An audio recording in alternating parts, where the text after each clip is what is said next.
Welcome back to another episode of What Are You Made Of with your boy, the unstoppable Mike C-Roc. I'm in the house today with a friend of mine from Clubhouse. I've been saying this a lot lately because of the people that I'm aligning with in Clubhouse. Clubhouse allows you to align with people that are on a similar mission to you. It's basically a targeted platform where you can go and find people that think like you.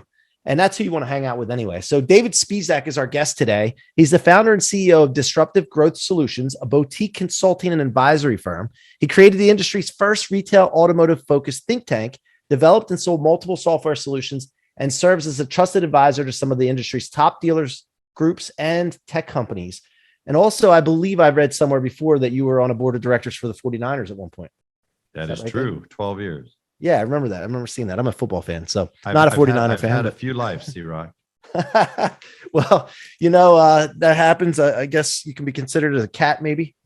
Have you had 9 yet? No, I hope not. Well, David, look, I want to welcome you to the show, but we always start the same way with the question, what are you made of? What am I made of? Well, if you're talking about characteristics or attributes, you got to start off with humility, because I really believe in humility. I really believe that some of the most successful people, or most of the most successful people I've ever met, one of their core ingredients, if this is a recipe, is humility. Second thing is I am insanely curious. And when I use the word insanely, Mike, it is, that's an understatement. I'm beyond insanely curious. And that has always driven me to have this insatiable desire to learn, to know, to discover, to investigate, and so forth. And so that's really served me well. Third thing is I would consider myself a relentless human being. I just don't stop, keep my head down. And if obstacles come up of any variety, I just know that as long as I keep my head down and I keep working, I keep focused on my goal. I'm not an if, as I say to a lot of people, I'm a when. I'm just a matter of time. No matter what goal I set, there's no question I will get there. It's just a matter of when.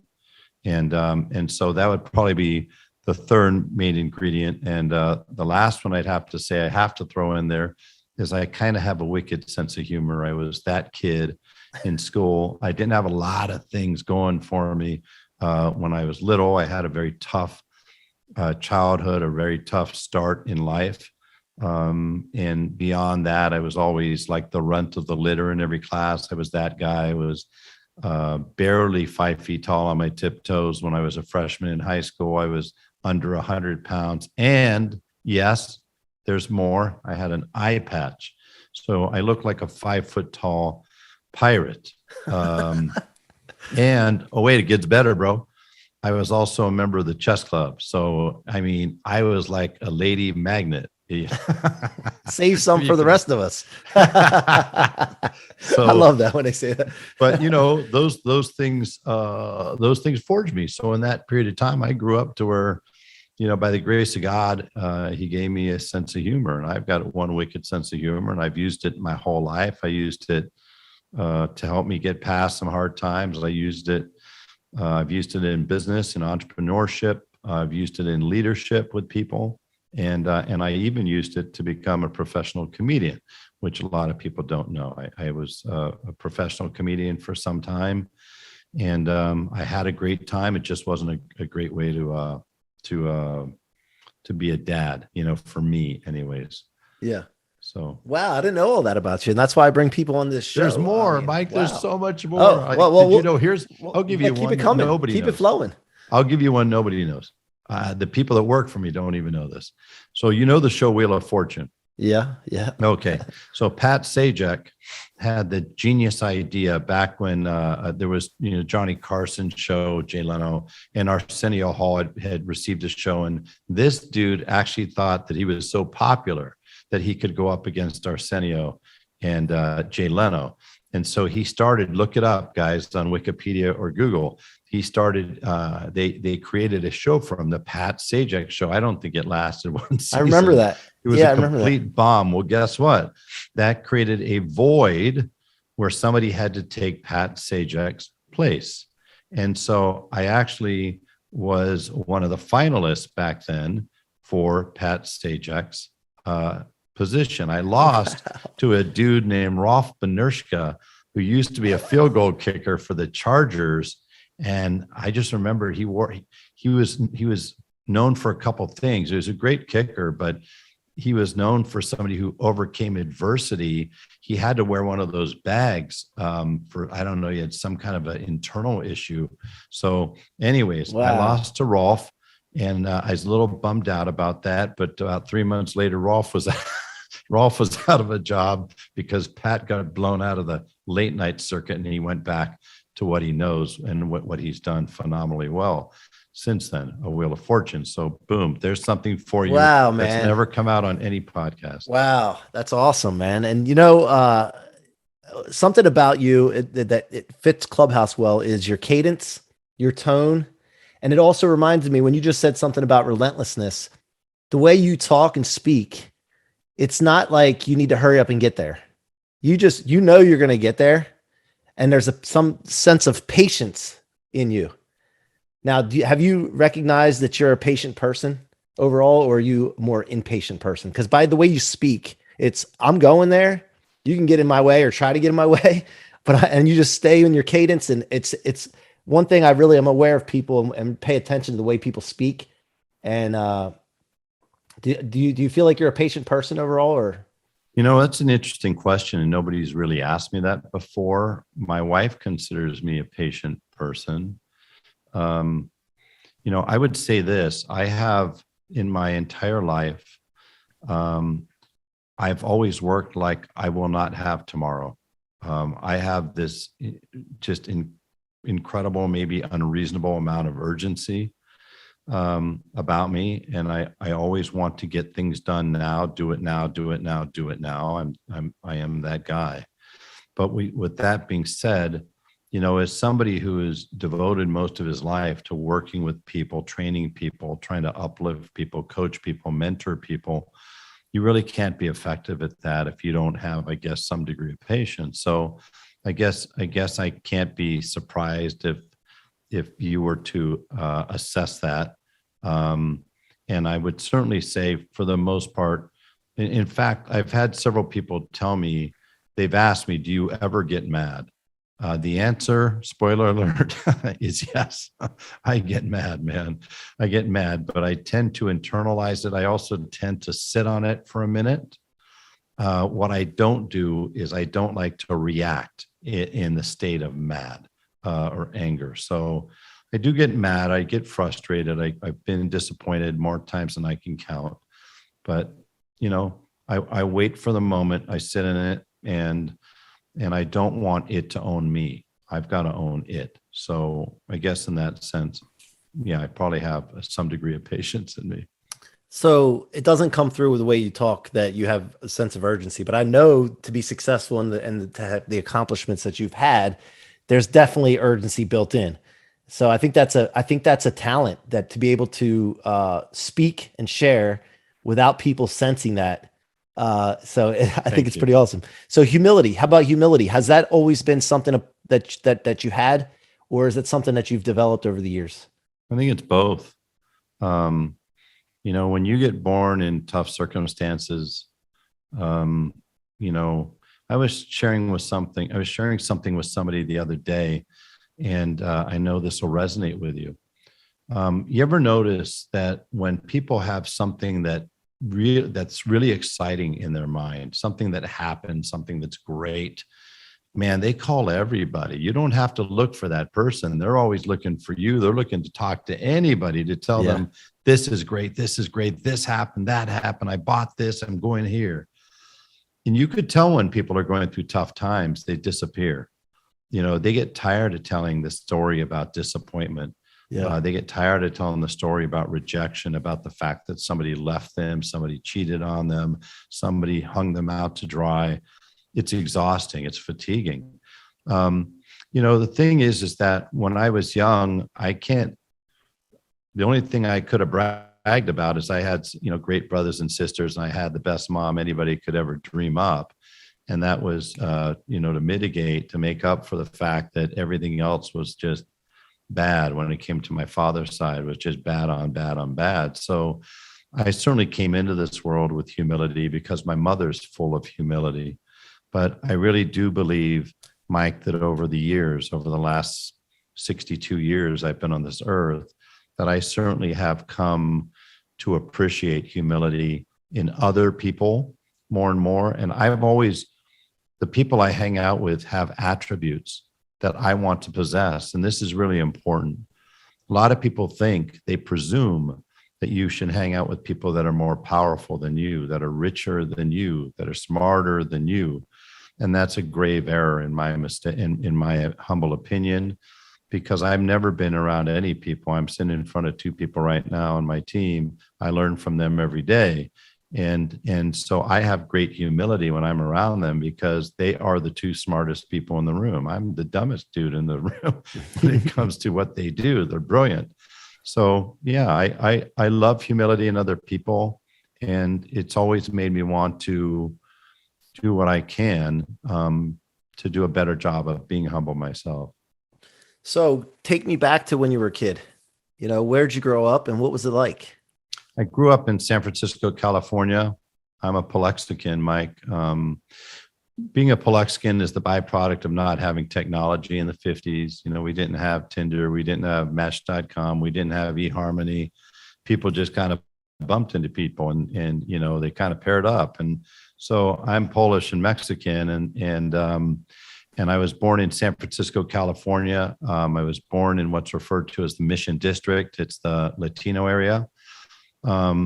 My dad is a gringo. My mom is Hispanic. And unfortunately, my father was not comfortable with the idea of being uncomfortable, meaning, being a white guy, one of many in a Hispanic area.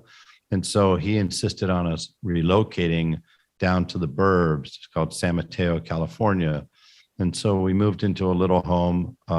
There's 7 of us in a little home, small home. And we had 2 just total beater. I haven't thought about that in years. But I'm talking about, like, if I found pictures of these cars, you would laugh, man. But we had a beater car, and we had, we didn't have much, but it's funny, when you're a kid, you don't know what you don't know, man. If you go to third world countries and spend time, and I've been with people that said, oh man, these poor people, they don't have satellite and they don't have this. I'm like, they don't even know what that is. Right. I said, you know what else they don't have? They don't have bills. Mm-hmm. They don't have stress.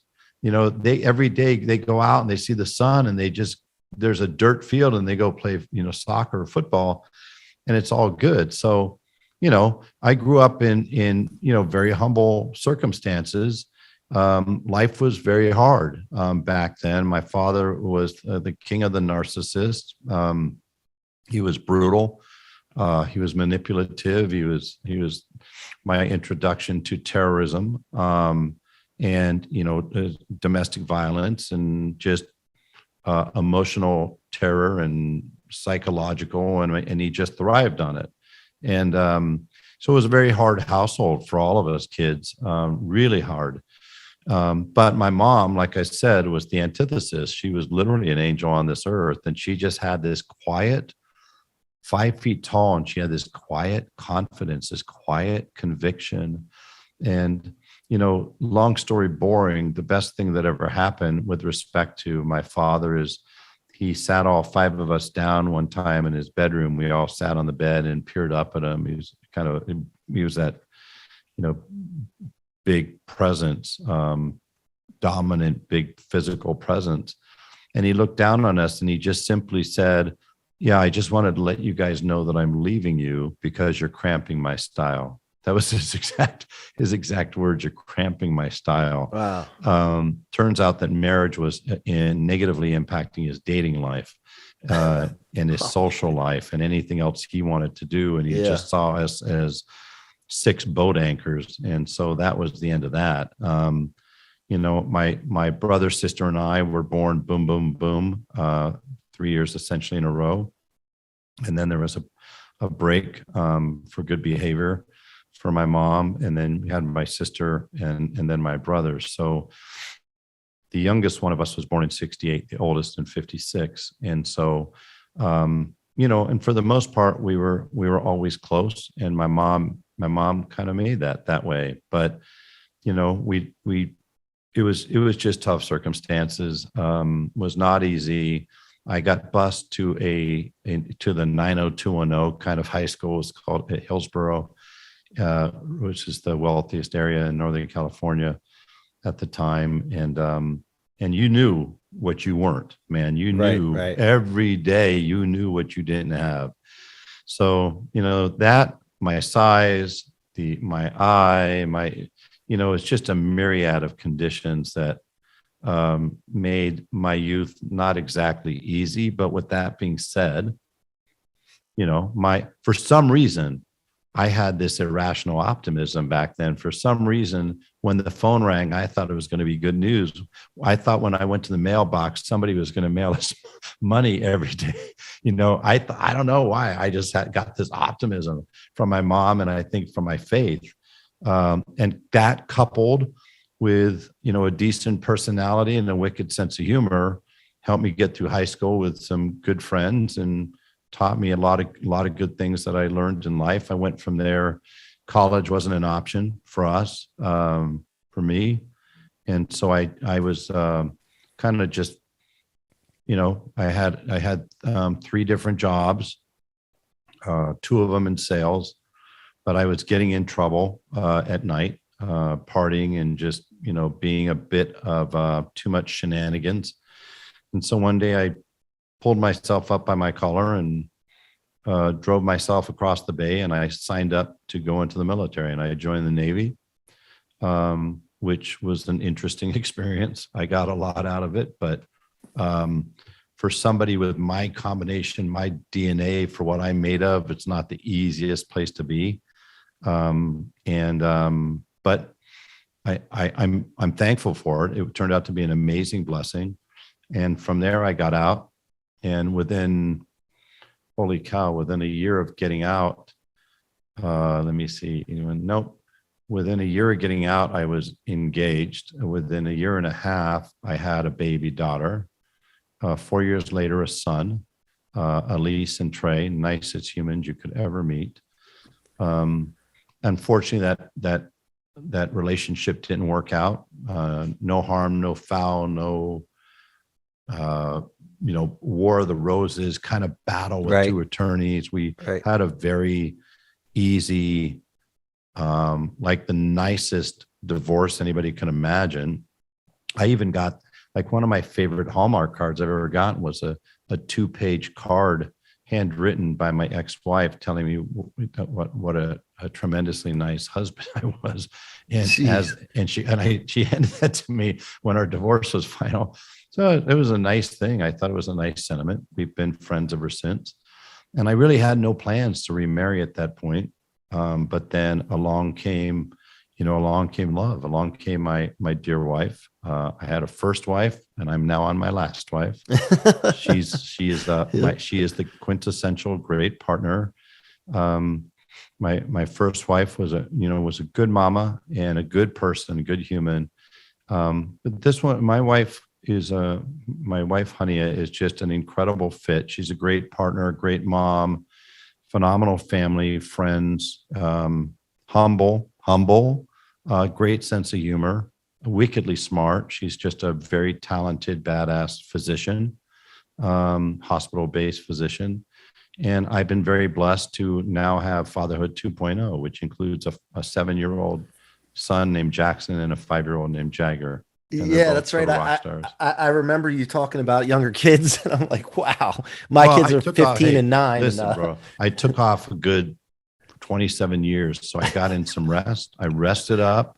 I took some, what do you call that stuff that you take at night? What do you call that stuff that you take at night to help you sleep? Melatonin. I took some melatonin for 27 years, chilled out, and rested up. And then I reloaded, and now I've got these 2 incredible little boys that's awesome. Allow me to see the world through their eyes, which is awesome. Yeah.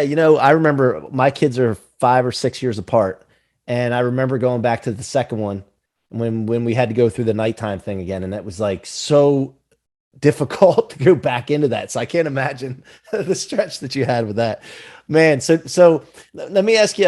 So this is the timing couldn't be perfect. Today we had a soft launch for Blueprinted, and it's my first tech company. I know you got into tech, but you were in the car business first, right? I was. And so how did you get into tech from the car business? Like, how did that work? Because I'm in the mortgage space too, the real estate, and that's not the vehicle that I want to continue on with as far as me personally, my career to expand. I'll still operate this business. Don't get me wrong. I have a great team, but I needed to play a bigger game. That was my thought and getting into this. And now I have two tech startups, not just one. So, what was your transition? What caused the transition? And then how did that go for you? It's a great question. I think it's a good example, Mike, as you are with when it comes to reinvention. I think it's really important, regardless of age. It doesn't matter if you're 18, 15, 25, 55, 75. Reinvent, reinvent, reinvent. I had a very successful career in automotive. I spent 25 plus years in retail automotive. I did everything from the beginnings to dealer. I was able to generate a lot of income. I made a ton of money, had a great time, but I started noticing things. I started noticing voids in the industry. I was very much into technology, probably at a much earlier time than most people were. I had my first computer in the early 80s, which if I described it to you, it would be a joke.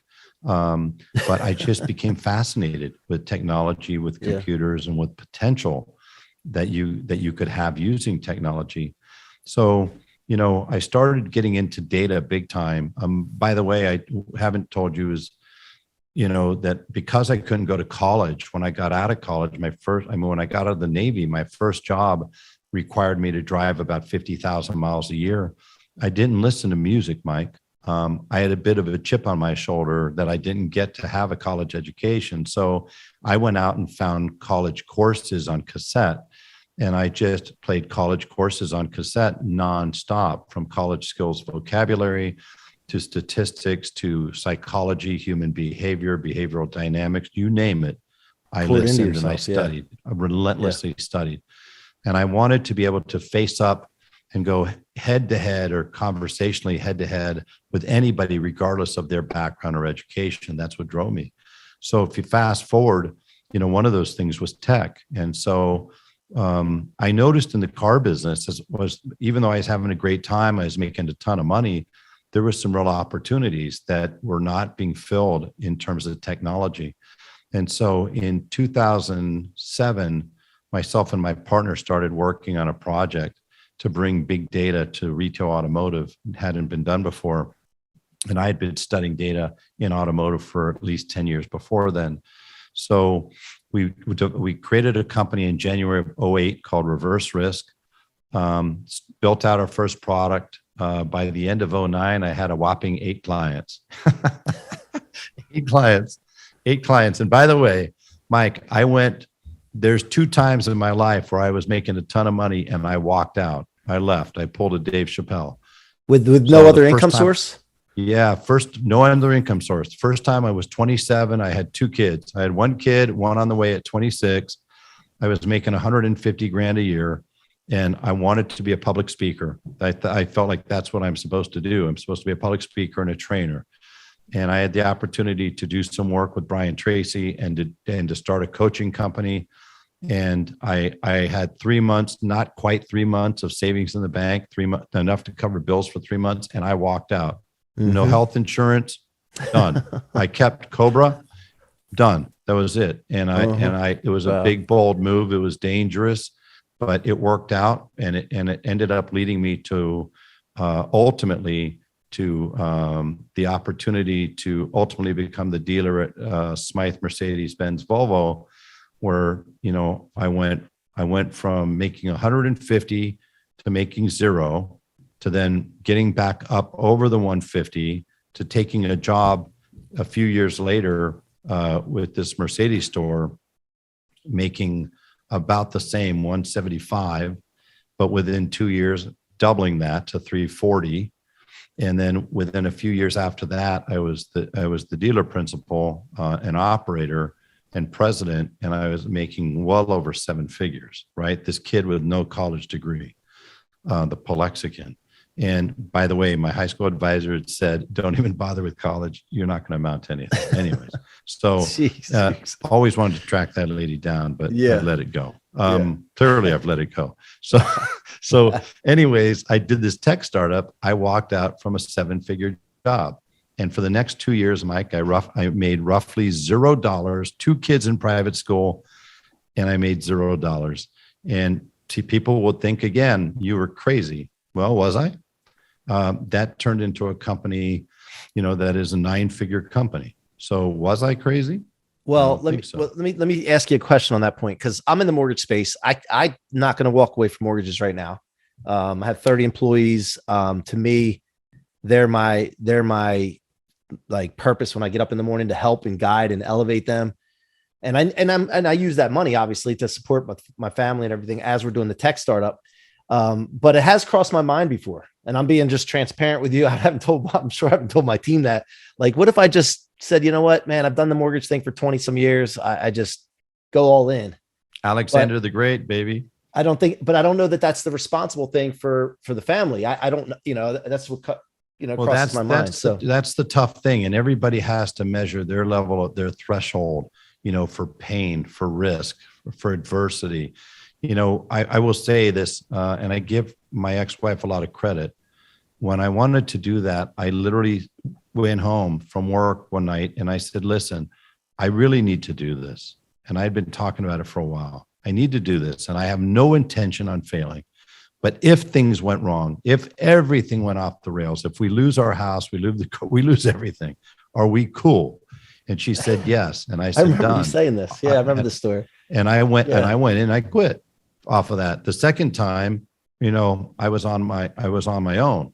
So I didn't have to have that conversation other than with me, because I was obviously the only breadwinner in the family, and I had 2 kids in college at that time. But I had that same conversation and I said, yeah, I'm cool. So I went with it. So I started it. And here's the key, Mike, as you probably undoubtedly are learning, you don't have to know everything about tech. You don't have to know anything about tech. What you need to know is, are you solving a legitimate problem? And do you know how to do that? And how big is the audience? What's your total addressable market? What do you want this thing to look like and feel like? What's it going to do for your client base? And then you hire people smarter than you to be able to figure out how to make that happen. And then when it comes down to it, once they build it, it's go time, right? Now you launched it. Now it's go time, brother, because now it's time for you to get into revenue mode. Now, this is where it gets a little tricky. You can't be a master to 2 different places. So, it's very tough to be able to split yourself and be able to have this organization here and have something here. So I can't tell you what to do. I will tell you probably maybe a good middle ground is find somebody to run the mortgage company. So I think I'm a lot smarter than I think I am, because when I'm listening, and I've heard you tell that story before too, but I've got my leadership team running the day-to-day of the mortgage, and I spend maybe an hour a day in it. Yeah. And there you then go. Become the chairman of the board of that. Well, company. I took ownership in the tech and I didn't give it to them. They invested in the tech too. So now they have a vested interest. So they're cool with me being focused on this. And I spend an hour a day in that, and they're cool with it. So I created this bond for us, and it's in full alignment. But the other thing is that we launched this soft launch today, but I did 100,000 in revenue in the first 2 weeks that I started this idea using human ingenuity before the product was even done being developed. So you speak about go time. Somebody, our friend Grant Cardone, talks about getting to market quick and go market your product before it's ready. Yep. And we did that, and we have already started a community. Our friend Jay Liss is involved with it as well. She's got a blueprint. But good all this stuff came from listening to people like you, like Grant, and just spending time in Clubhouse with the right people. And so I'm so glad that you reinforced what you just said, with what we're doing. Hey, you just simply listen. Elon Musk isn't running Tesla, right? Right. Bezos isn't running Amazon. So, and the thing is, you can become the chairman of the board, which it sounds like you have appointed yourself to the chairman of the board, and you have oversight. You touch it 1 hour a day, and you put your heart and soul into Blueprint, while your leadership team puts their heart and soul into what you guys have collectively built. It's a win-win. And you have a vested interest beyond that, it sounds like. So I think that you're very much on the right path, and no pun intended, but I think you have a pretty good blueprint, brother. Yeah. Thank you. Well, look, I want to respect your time. It's 4:33 here on our East Coast. I could talk to you for days, but I do have something that when we hang up here, I want to just run by you real quick when we get offline. But before I do that, David, what's the vision for the future for you? That's a really good question. So, as you know, I do these group coaching calls every other week. I'm a huge fan of giving back. My wife and I are both big philanthropists. We love giving back. I want to grow the philanthropy side of our lives. And I want to continue to give back to mentor entrepreneurs. But I also have a very capitalistic Kevin O'Leary side of me for people that watch Shark Tank, right? I have that side of me. So I have 6 different tech products, different products in development right now. I've got one that's in beta now. A second one will go into the market in April, and I've got 3 more before the end of the year. I've got a partnership with Jay Abraham, the world's #1 marketing expert. So Jay and I and Brian Benstock from the car side were partners in a learning management system, creating a platform called Jay Abraham Reimagined to help people exponentially grow their businesses. That will get into the market in the next 60 days. I'm an advisor for 4 different 9 and 10-figure businesses. I'm an investor and partner in everything from entertainment blockchain. I've done producing on a couple movies. My wife and I are big investors in a 9-figure restaurant business called the Michael Mina Group. We're partners with Michael. We're the seed investors for the biggest Black-owned winery on the planet, McBride Sisters Collection. They're absolutely killing it. Amazing product, amazing story. They're on Andrea's on one of my podcasts. So I'm a busy guy, but most importantly, listen, I want to get as much as I can out of this life, and I don't choose how long I get to be here, but as long as I am here, I am dedicated to doing what I love to do, having a big impact to, as much as possible, to the greatest extent possible. And mostly, I'm just super thankful to be married to an incredible woman, incredible partner, best friend, and to be a father to 4 fantastic kids, to be a sibling to 4, to be a son of a world-class mama, and just to try to put some good in this world. Love it, David. Thank you so much for your time today. Thanks for coming and joining me and sharing your story and the ingredients that have gone into making you who you are today. Keep paving the way for people like myself. And I'm looking forward to developing our relationship, man, because you're a role model. And I think you know that. I'm thankful for the connection, the relationship. Very thankful to Clubhouse and our friend Glenn Lundy for creating a space that nobody would have imagined 18 months ago.